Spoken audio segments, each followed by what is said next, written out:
रत्नागिरीत शिवसेना उमेदवाराची बिनविरोध निवड झाली आहे। नाणीज पंचायत समितीतून डॉक्टर पद्मजा कांबळे बिनविरोध झालेत। उद्योगमंत्री उदय सामंत यांच्या बालेकिल्ल्यातून कांबळे बिनविरोध निवडून आलेत। एकाही उमेदवारानं अर्ज भरला नसल्यानं त्यांची बिनविरोध निवड झाली आहे।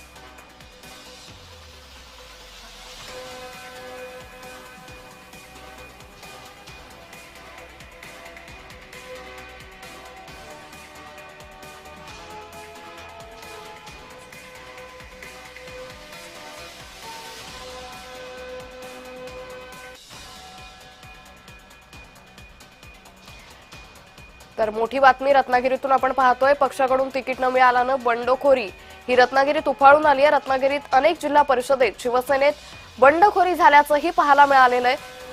तर उमरोली, वहाळ, कोकरे, हातखंब्यात शिवसेनेत मोठी बंडखोरी झाल्याचं दिसून येतंय।